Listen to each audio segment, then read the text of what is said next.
Vamos falar um pouquinho hoje a respeito de um assunto que eu acho que é bastante importante, porque nós vivemos em tempos em que nós conversamos, nos é permitido nesse momento, depois de vários momentos na história da humanidade em que a discussão de ideias não só ela era difícil, em alguns desses momentos ela era proibida.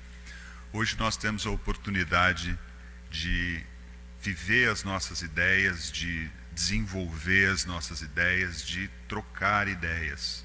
Nós vivemos um momento em que, para o bem da humanidade, nós temos a oportunidade de conversar e de colocar e de ouvir ideias novas. Essa liberdade de expressão, ela é muito fundamental para a gente. Ela é uma bênção muito grande e a gente tem que cuidar muito dela.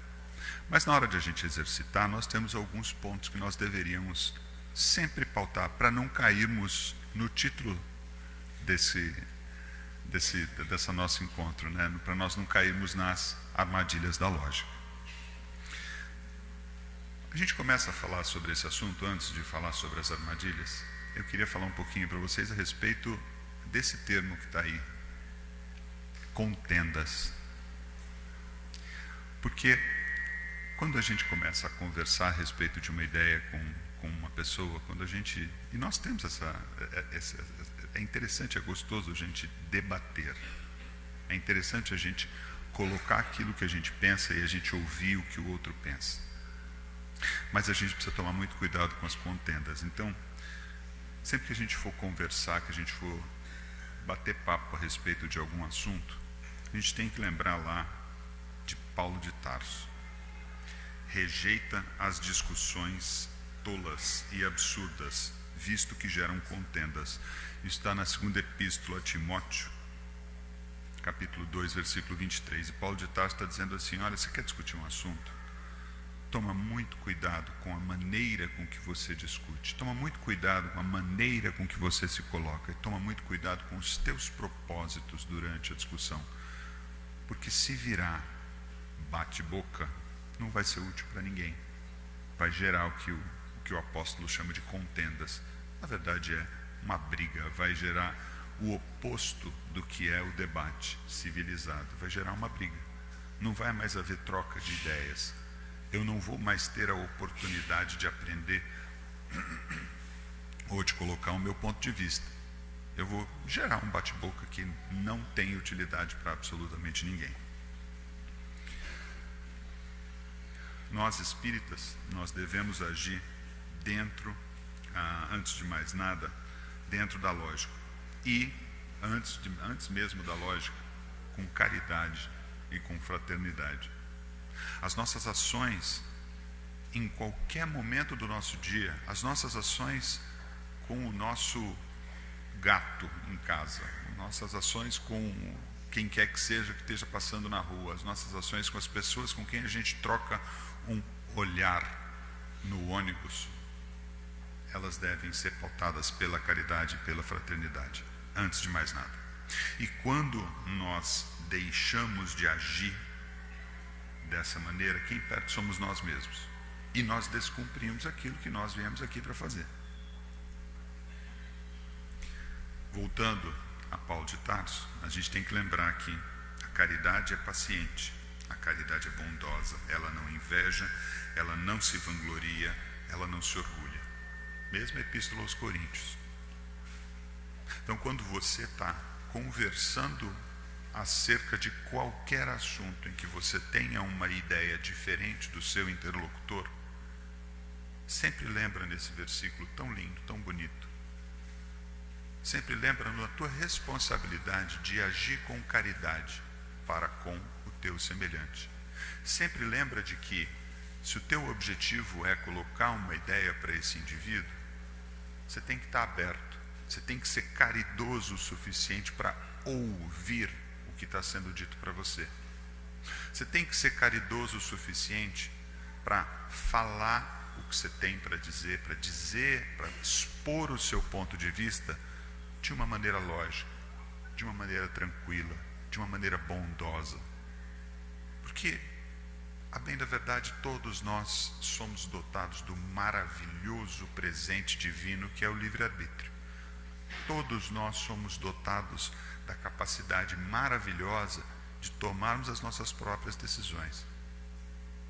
Não adianta eu querer martelar, marretar uma ideia na cabeça de outrem, porque afinal de contas esse indivíduo tem, como eu tenho, o direito de decidir, o direito de acreditar no que é acreditar e ser caridosos. Nós temos que pensar com caridade.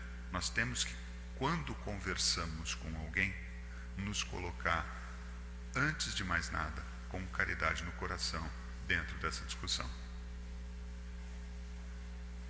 Mas, porém, se a caridade ela é paciente, se a caridade ela não se orgulha, se a caridade ela é bondosa, a caridade também não se alegra com a injustiça, mas se alegra com a verdade.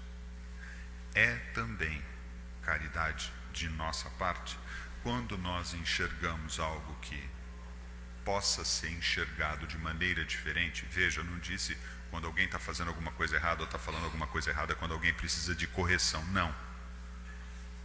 Quando existe a oportunidade de mostrar para alguém um ponto de vista diferente, um ponto de vista que, de acordo com o nosso íntimo, o nosso conhecimento, possa ter valor para esse indivíduo, é também um exercício de caridade. Falar, olha, interessante isso que você está dizendo,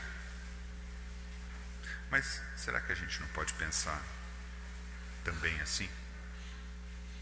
E veja que quando eu coloco isso dessa maneira, com caridade, eu coloco as coisas na ordem corretas em que elas deveriam acontecer, na ordem correta em que essas coisas deveriam acontecer.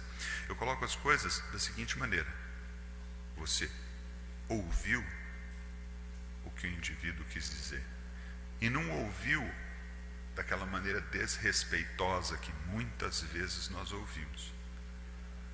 Porque tem muita gente que, quando o indivíduo começa a falar e ele fala alguma coisa que te desagrada, você imediatamente para de escutar o que ele está dizendo e já começa a maquinar na sua cabeça o que você vai responder para ele, como que você vai responder, todas as 27 maneiras que ele está errado, e puxa vida, como é que ele não para de falar para eu falar? Até o momento que você não aguenta mais, você interrompe o indivíduo e fala, mas isso está tudo errado. Isso não é caridade. Ouvir significa dedicar a atenção a quem está conversando com a gente.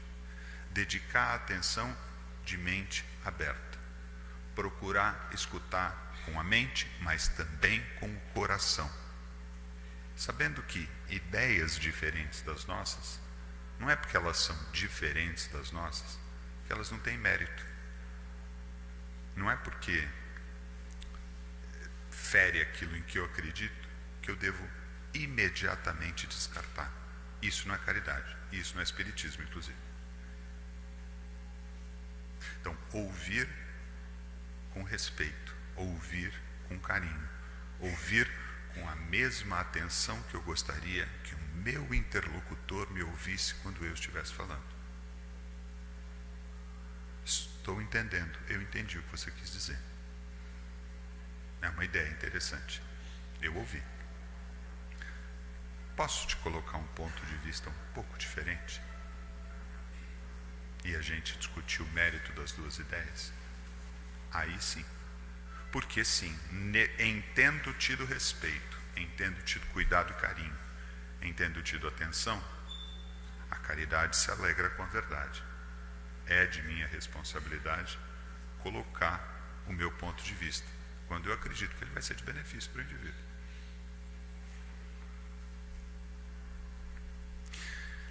O que nos traz a atual conjuntura em que nós vivemos. Eu estou trazendo esse assunto porque eu vejo isso diariamente. Eu trabalho na área de educação, e na área de educação que a gente tem muita coisa, mas a gente não tem unidade de pensamento. Professores e educadores tendem a trazer ideias muito diferentes, muito díspares para uma escola. Porque tem ideias diferentes, porque tem vivências diferentes, tem experiências diferentes. E muitas delas têm mérito, claro que tem. Mas o que eu vejo é, ao invés de estar presenciando um momento em que nós debatemos ideias, nós conversamos de maneira racional, de maneira ponderada, de maneira equilibrada, o que eu vejo é, infelizmente, uma polarização, um momento de intensa polarização, sobretudo de polarização política. Eu não vou colocar nenhum ponto de vista político aqui, porque não é o nosso fórum. Mas a gente tem que ver, tem que enxergar isso, que nós vivemos um momento em que é como se nós estivéssemos nos dividido em 2 ou 3, ou sei lá eu quantos grupos diferentes, e nós simplesmente não aceitamos absolutamente nada que seja um ponto de vista diferente do nosso. A gente vive isso. Basta a gente olhar para uma notícia qualquer no jornal, especificamente de cunho político. Ou você se coloca 100% a favor daquilo que está acontecendo, ou você se coloca 100% contra. Aconteceu tal coisa com fulano, bem feito.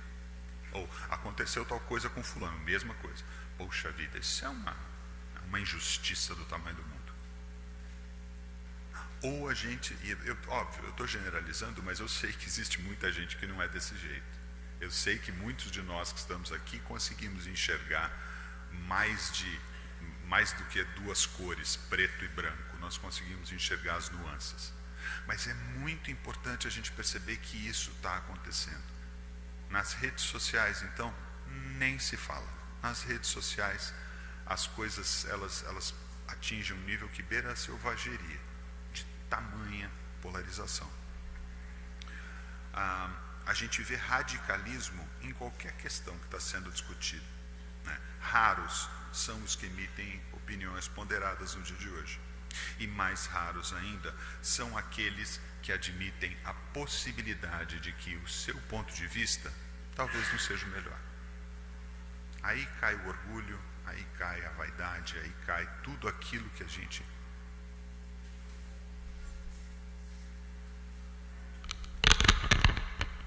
Perdão, agora está todo mundo ouvindo? Desculpa, tá joia, perdão. Eu fico com medo de falar alto demais e acabo me segurando, perdão.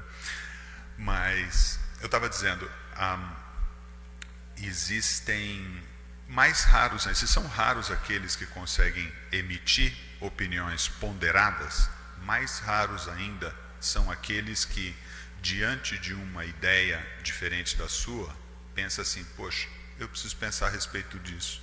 Talvez o meu posicionamento não seja exatamente o mais adequado. E essa polarização, ela é a origem principal, né, o orgulho do ponto de vista que eu mantenho, a minha necessidade de me provar certo, a minha necessidade de dizer que eu tenho a razão e quem não pensa como eu está errado. Essa é a semente das armadilhas, as armadilhas da lógica que nós vamos ver aqui. O interessante é, e eu já tenho conversado com alguns profissionais da área de história, vários profissionais da área de história, tanto do Brasil quanto lá fora. E o que muitos deles já começam a chegar a um consenso é que a polarização que nós vivemos nos dias de hoje, ela começa a ter semelhanças demais com outro período em que nós vivemos igual polarização, um período histórico dos anos que falam de 1920 a 1945. O que aconteceu entre 1920 e 1945? Um radicalismo tão ruinoso quanto o que nós começamos a viver hoje, ele passou a se instaurar na sociedade, na civilização ocidental, logo depois da Primeira Guerra Mundial. E o que ele nos levou foi a uma destruição muito grande, a um problema muito sério, muito grave, que foi a Segunda Guerra Mundial. Isso em função de polarização, isso em função de radicalização, isso em função da nossa incapacidade de raciocinar de maneira fraterna e de manter a fraternidade quando a gente olha para o nosso semelhante. Então, todos os profissionais de história com quem eu conversei a esse respeito, eles me dizem, bom, são semelhanças, mas ainda nós estamos distantes do que foi aquele período. O que eu acho excelente, o que eu acho fantástico. Mas há necessidade de termos um cuidado. Há necessidade, sim, de termos um cuidado de pensar como nós nos conduzimos com relação às nossas ideias, porque a continuar no estado que nós estamos, a gente vai ter problemas mais para frente. Então, é só um alerta acerca do radicalismo dos nossos pontos de vista. As armadilhas lógicas, sobre as quais eu vou falar a partir de agora, elas são estudadas já há muito tempo pela filosofia. E elas são chamadas de falácias lógicas. Falácias são mentiras, são inverdades. Falácias são argumentos que não estão baseados na lógica nem na verdade. E que a gente usa muito na hora da gente discutir um assunto qualquer.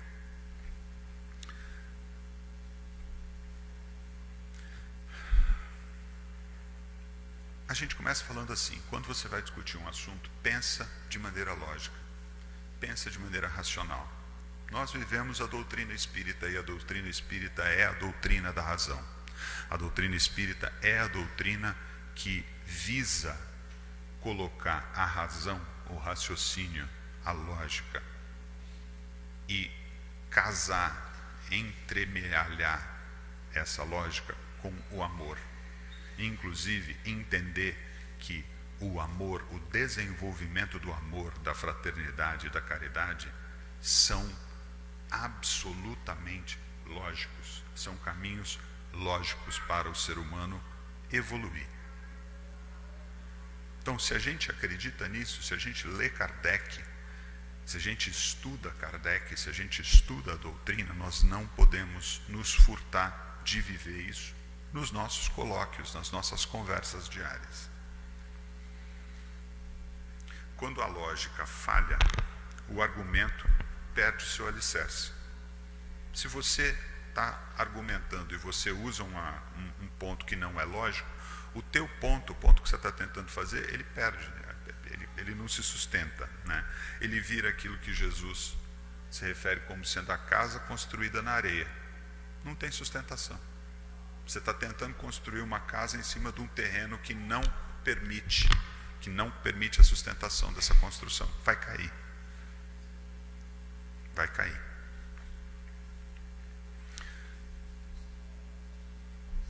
E qualquer falácia lógica dessas que nós vamos ver aqui, nós vamos ver só 7 delas. Existem várias dezenas delas que são estudadas e catalogadas.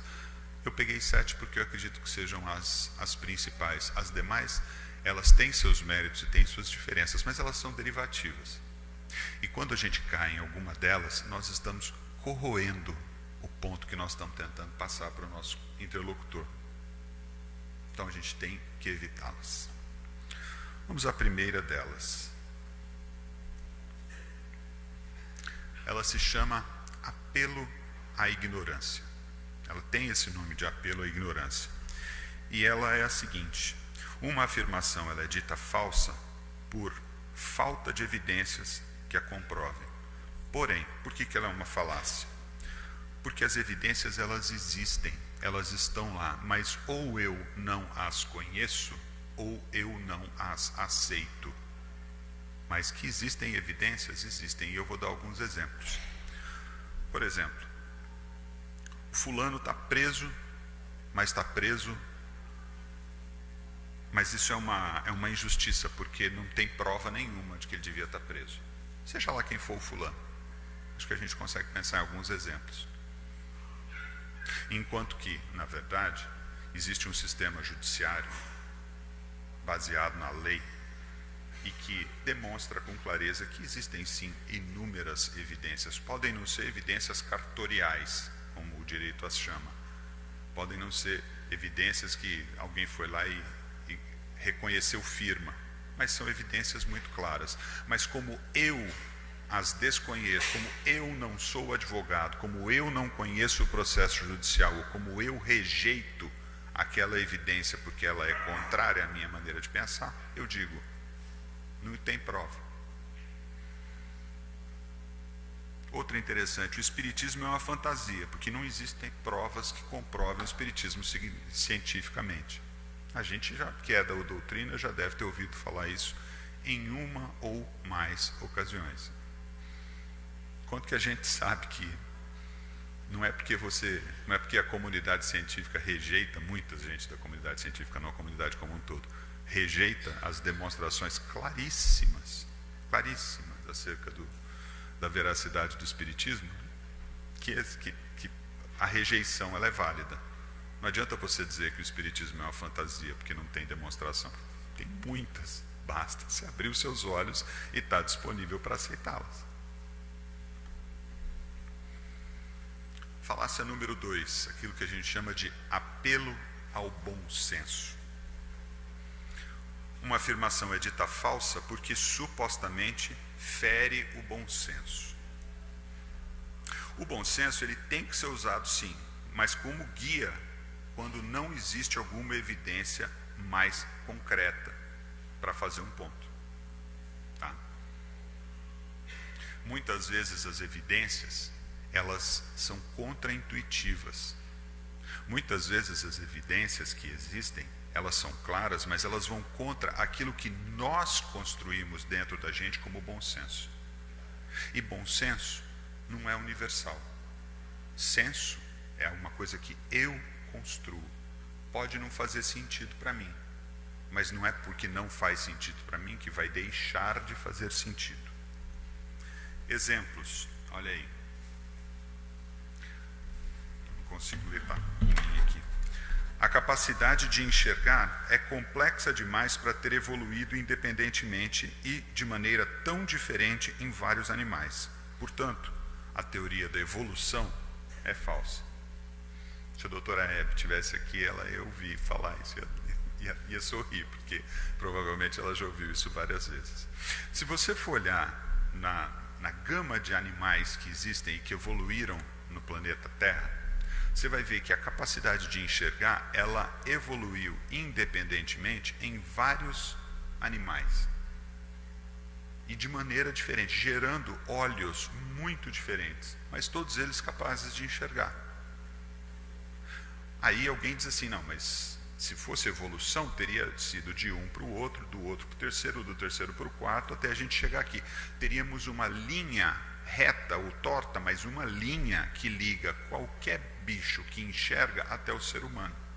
E isso não acontece, porque o olho das planárias ele é muito diferente do olho dos insetos, que é muito diferente do olho dos moluscos, que é muito diferente do olho dos peixes para cima, que é muito próximo do nosso.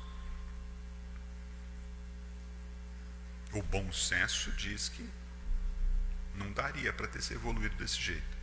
Mas existem evidências muito claras hoje de que a capacidade de lidar com a luz, ela vem de um conjunto de genes do nosso cariótipo, e vem de um conjunto de genes que se desenvolveu lá atrás nos seres unicelulares ainda, que surgiu nos seres unicelulares. E que a partir desse conjunto de genes, à medida que os seres vão sendo expostos a situações diferentes, eles vão se manifestando de maneira diferente. Não tem absolutamente dificuldade nenhuma, sob o ponto de vista genético, da gente saber que os olhos, sim, eles evoluem a partir de um conjunto de genes. E não há nada que diga que eles deveriam evoluir do mesmo jeito em todos os animais, vivendo em ambientes diferentes. Fere o bom senso? Fere. É verdade? É a mais pura verdade. Quem quiser disputar a teoria da evolução hoje em dia está 150 anos atrasado.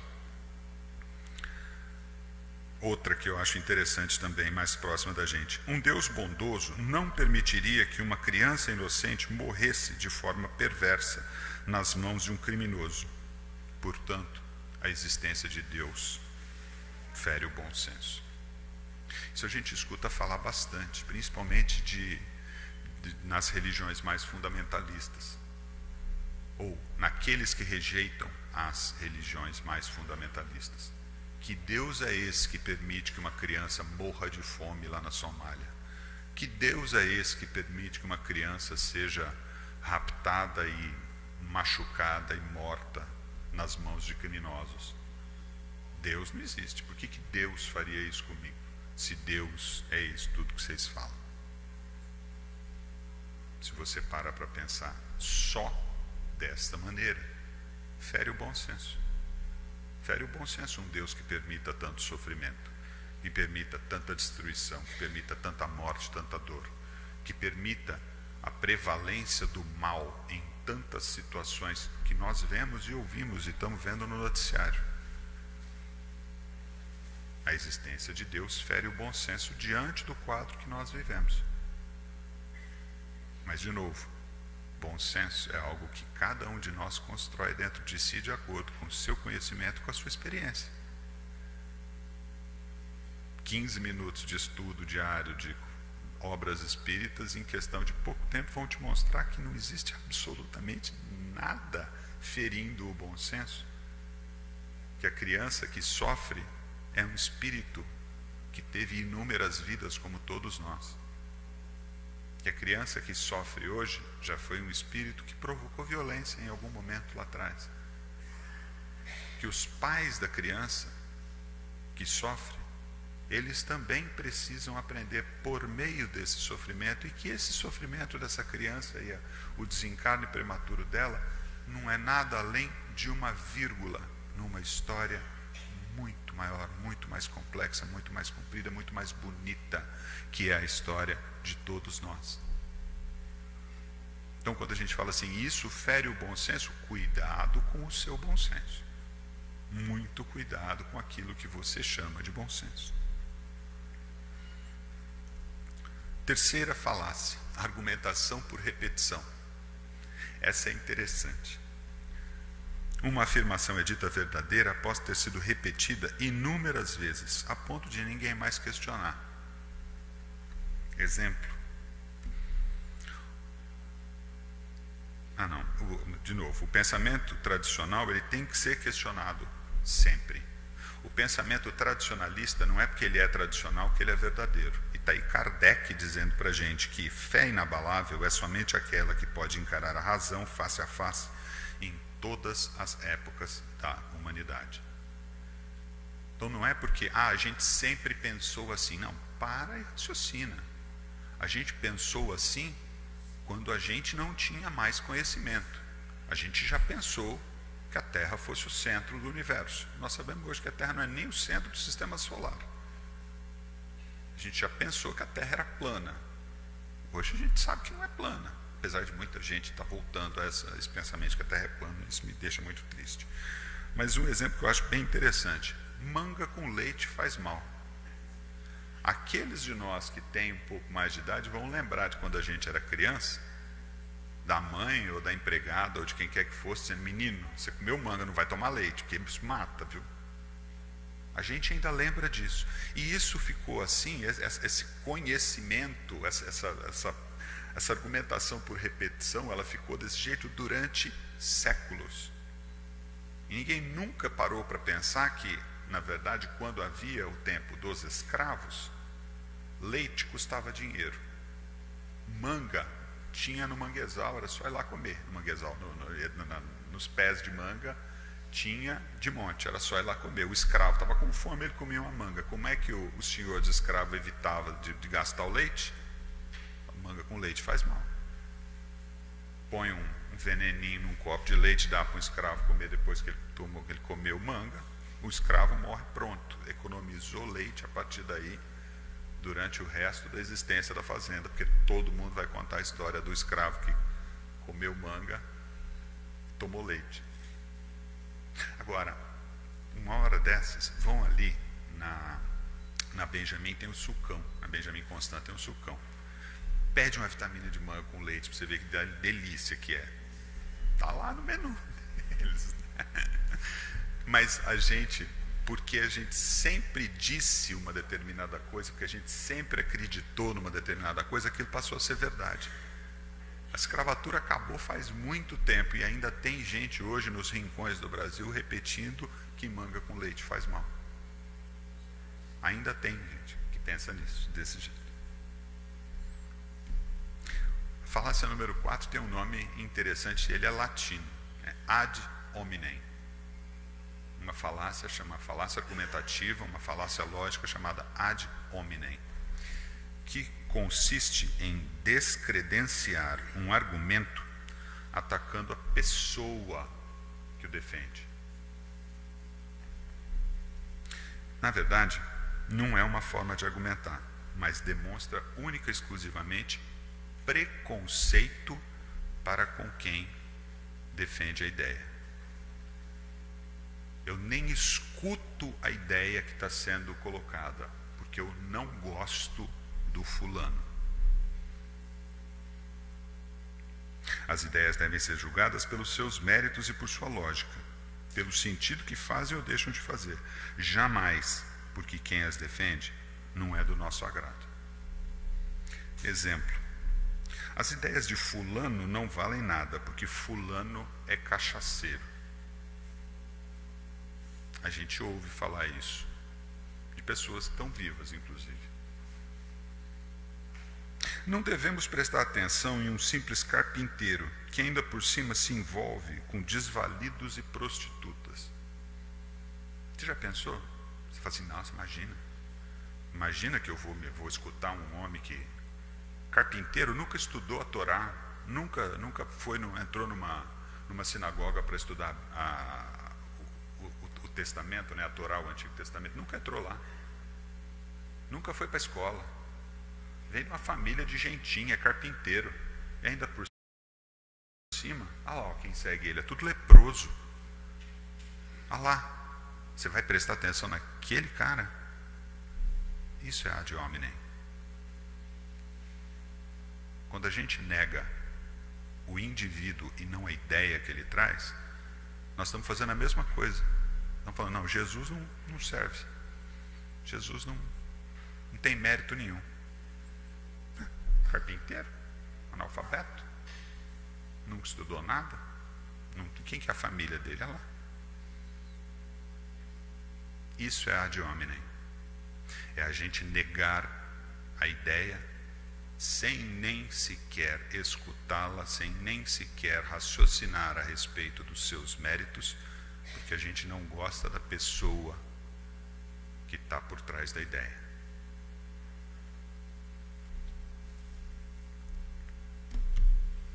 Falácia número 5, chama-se conclusão, também o termo latim non sequitur. Non sequitur quer dizer, não tem sequência, não tem coerência.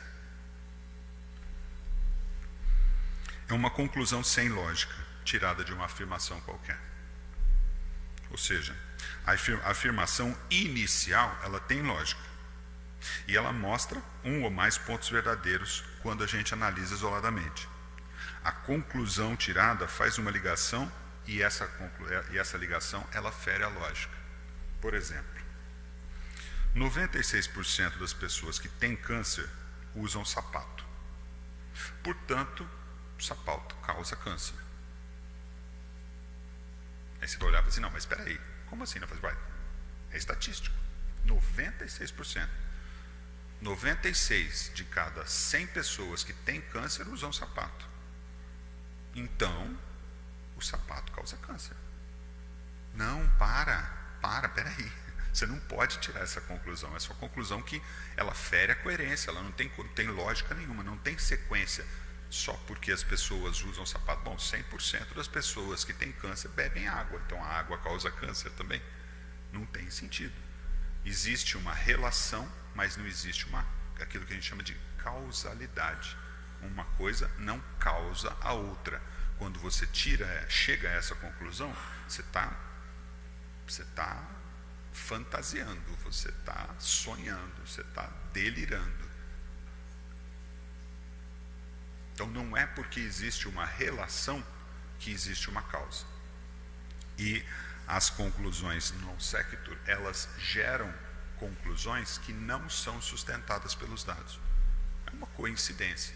A maioria das pessoas hoje usa sapato porque sapato é barato, porque sapato está disponível, porque sapato para todo mundo é uma necessidade. Só os outros 4, coitadinhos, são pobres e não têm sapato, então por alguma razão não usam sapato. Mas não é por conta disso, não é por conta do sapato.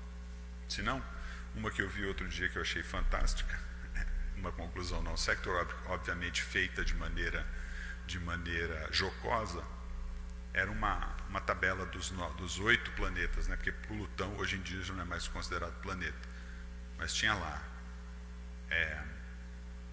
Mercúrio, 0 mortes, Vênus, 0 mortes, Marte, 0 mortes, e assim vai.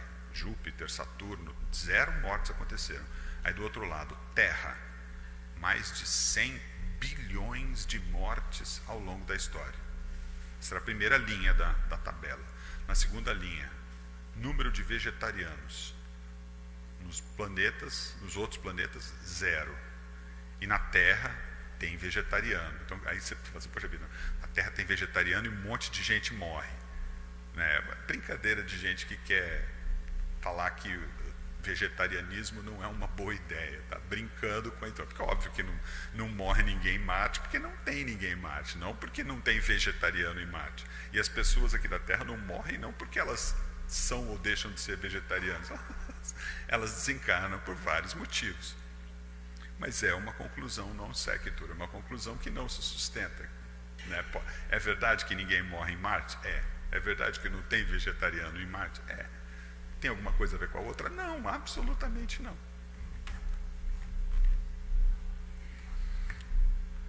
Viés de confirmação. Viés de confirmação, eu acho que é um dos mais importantes, é um dos que a gente, infelizmente, mais comete. Na verdade, ele consiste em aceitar dados e fatos que corroboram aquilo que a gente pensa e rejeitar aqueles que vão contra aquilo que a gente pensa. É a gente escolher que notícia que nós vamos ler, é a gente escolher que dado que nós vamos aceitar, para que a gente continue pensando como a gente pensa. A gente pode saber que para qualquer assunto que você for discutir, que você for conversar, vão ter inúmeros pontos de vista. Alguns deles são favoráveis ao jeito que você pensa. Alguns outros são contrários ao jeito que você pensa. Ser equilibrado significa estar aberto às ideias, aceitá-las. E depois de ter ouvido tudo, você chegar a uma conclusão lógica. E não simplesmente dizer, olha, é assim porque eu acredito. Essa daqui é uma que eu vi recentemente. Eu não vou botar o nome do fulano de tal, mas eu tenho o nome dele. É um pesquisador de uma universidade famosa. Ele diz na pesquisa dele que o aquecimento global é uma balela. Portanto, tá vendo? Ele falou que é uma balela. É uma balela. Só que, para cada um pesquisador graduado que diz que o aquecimento global é uma balela, existem dezenas de milhares de outros pesquisadores e de outros estudos que confirmam com toda a clareza do mundo que o aquecimento global é um problema sério, é um problema que está acontecendo e que precisa ser endereçado. Mas o que eu vejo de gente citando um estudo em meio a dezenas de milhares para dizer, isso aí não é nada. Isso é o viés da confirmação. É eu pegar aquele ponto que para mim faz sentido porque eu já acredito naquilo e descartar todo o resto, que provavelmente vai dizer que, olha, você está indo para um caminho que não é o caminho adequado. Nós temos que tomar muito cuidado com o viés da confirmação, porque nós fazemos isso todo dia. Tá vendo? Falei, olha lá, ó. Você quer ver só um exemplo de como na sua vida existe viés de confirmação? Se algum dia você já tentou perder peso, você já teve aquele encontro periódico com a balança. Aí você fez o maior esforço. Aí você segurou, né? Fez a dieta do spa. Pôs um esparadrapo na boca e vamos para frente, né? Aí segurou. Aí você sobe na balança. E você esperava que pelo menos 1 quilinho você tivesse emagrecido. Aí você chega lá, subiu 200 gramas. O que você faz? Imediatamente, você desce da balança e sobe de novo na balança. Não, peraí. Aí você desce outra vez. Aí você sobe de novo. Aí você mexe na balança, vê se não tem alguma coisa errada, vira ela de cabeça para baixo. A gente não entende nada de balança, mas pelo menos virar ela de cabeça para baixo a gente vira. Aí põe lá e sobe em cima da balança de novo. Até uma hora que você se conforma, fala, tá bom, vai. Preciso botar mais um esparadrapo na boca, que um só não está suficiente. Agora, pensa o contrário. Você começou a dieta, tal, aí um dia lá você foi chamado para uma festa, você foi na festa, sabendo, isso vai complicar a minha dieta. Mas você vai na festa, aí você come, aí você bebe, aí você, né, solta a franga. No dia seguinte você olha para a balança, sabe, meio aquele jeito aí, vai, fecha o olho e sobe na balança. No que você subiu na balança, se ela está marcando o mesmo que ela marcava no dia anterior, o que você faz? Você desce da balança rapidinho, chuta ela para debaixo do armário, vira as costas super feliz e fala, tá, tudo bem, beleza. Por quê? Porque a balança, ela corroborou aquilo que você não esperava, mas aquilo que você queria. Você não vai checar. Você não vai virar a balança de cabeça para baixo, você não vai subir de novo. Muito pelo contrário, você vai ficar 2 semanas sem olhar para a balança. Porque está tudo certo. Enquanto a gente rejeita a ideia que vai contra aquilo que a gente quer e só aceita ela depois de muita reclamação. Mas a primeira evidência que diz que é assim mesmo, a gente não quer nem saber da segunda, a gente não quer nem saber de uma segunda opinião, a gente não quer saber de nada, a gente simplesmente aceita, vira as costas e vai embora feliz. Isso é viés de confirmação. A última delas, chamada de falácia narrativa, é da nossa natureza, é da natureza humana criarmos relações de causa e efeito entre as coisas. Isso aconteceu por conta daquilo. Tal coisa aconteceu por conta de tal outra. A gente cria narrativas quando a gente não as encontra. Nós procuramos fazer com que as coisas façam sentido. E nós, dentro da doutrina espírita, temos um dizer muito sério e muito clássico que diz assim, nada é por acaso. As coisas não acontecem aleatoriamente. Mas não é porque nada é por acaso que a primeira explicação que a gente encontra é a verdadeira.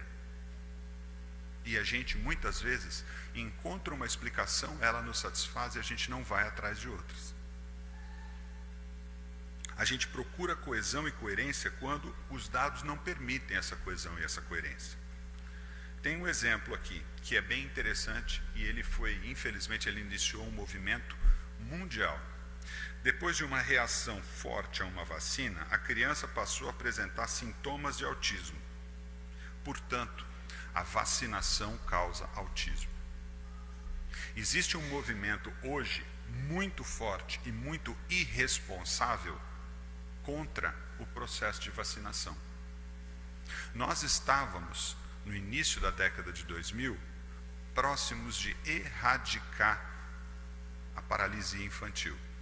E, infelizmente, a paralisia infantil está retornando, está voltando a ser um problema de saúde, porque tem muita mãe, muito pai, caindo nessa balela de que vacina causa autismo. Sarampo, tivemos epidemia no ano passado, no ano retrasado. E por aí vai.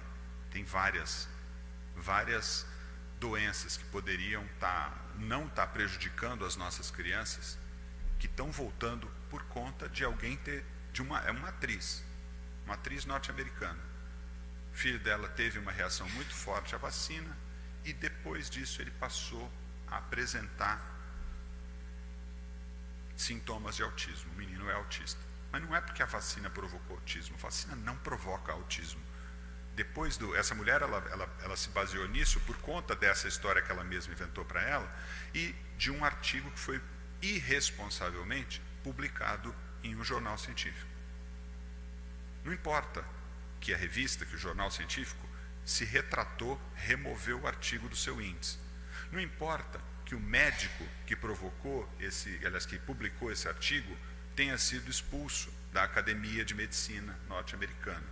Não importa que depois desse estudo tenham vindo 300 estudos demonstrando com clareza que não há relação entre vacinação e autismo. Não importa. Já foi criada a falácia narrativa e tem muita gente que fala, é assim mesmo, e não raciocina, e não pensa.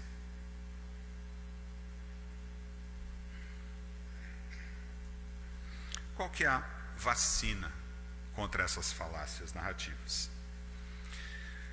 Kardec, item 55 do capítulo 1 de Kardec, está lá, caminhando de par com o progresso, o espiritismo jamais será ultrapassado, porque se novas descobertas lhe demonstrassem estar errado acerca de um ponto qualquer, ele se modificaria nesse ponto. Se uma verdade nova se revelar, ele a aceitará. Kardec. É claro, é óbvio. O nosso objetivo deve sempre ser a verdade. Eu não deveria ter como objetivo o meu ponto de vista, porque disso diz que o meu objetivo principal é meu ego. Se eu estou em busca da verdade, eu tenho que agir por essas palavras de Kardec. O espiritismo jamais vai ser ultrapassado pelo progresso, porque no momento em que o progresso científico demonstrasse algum erro do espiritismo, o espiritismo aceitaria, adotaria. Isso está lá na Gênese, um livro fundamental para todos nós lermos e entendermos. Até porque, olha que interessante, existem pontos na própria Gênese, que hoje a gente entende como sendo históricos e não científicos. O dilúvio universal. Quando Kardec fala para a gente acerca do dilúvio bíblico, ele fala, não, olha, o dilúvio bíblico não aconteceu, mas existem evidências de que tenha acontecido um dilúvio universal. Estratos rochosos de uma determinada região serem encontrados milhares de quilômetros de distância do seu local de formação, são uma evidência, naquela época encarada como seríssima para o dilúvio universal. A formação dos fiordes na Noruega e nas costas escandinavas é outro exemplo que era tido como claro da corrosão causada por ondas marítimas muito fortes que corroeram aquela região e formaram os fiordes. Naquele momento em que isso era uma realidade científica, a gente ainda não conhecia a ideia da glaciação, que é a teoria hoje que a gente usa para explicar tudo isso. Não aconteceu o dilúvio universal, aconteceu a glaciação, e ela demonstra com clareza que todos os elementos que antes eram atribuídos ao dilúvio, eles são melhor explicados pela glaciação. A geração espontânea. Kardec já não acreditava mais na geração espontânea de seres multicelulares, aquela história que se contava de que se você deixasse a camisa que um trabalhador do campo usou durante 14 dias, imagina o estado da camisa usada por um trabalhador braçal durante 14 dias sem lavar. Aí você põe ela num canto escuro, você vai gerar espontaneamente ratos. Vão surgir ratos dali. Não, na verdade, os ratos estão lá, sentem o cheiro e vão lá fazer ninho na camisa. Mas naquela época não, se acreditava que os ratos surgiam por meio de reações que aconteciam naquela camisa. Kardec já não acreditava mais nisso. Mas a teoria em que ele acreditava é que os seres unicelulares, as bactérias, os vírus, eles são gerados espontaneamente. Está lá na Gênese. Mas a Gênese foi publicada em 1868. Em 1872, outro francês, Louis Pasteur, demonstrou que a geração espontânea não existe. E nada é gerado espontaneamente, que a vida ela se impregna nas coisas e ela é atraída por um substrato que seja interessante para ela, do seu ponto de vista ou de moradia ou de alimentação, ou das duas coisas. Por isso que rato aparece onde tem camisa que alguém usou durante 14 dias e largou ela num canto escuro. Mas Kardec, ele próprio nos mostra, olha, existe a possibilidade de haver mudanças do nosso pensamento. Mas quando o nosso objetivo é a verdade, não há vergonha nenhuma em dizer, puxa vida, tá bom, essa explicação, ela é mais adequada. Esse argumento é mais correto que o meu. Não existe orgulho nenhum, e nem deveria haver, né, em Kardec, nem tem em momento algum.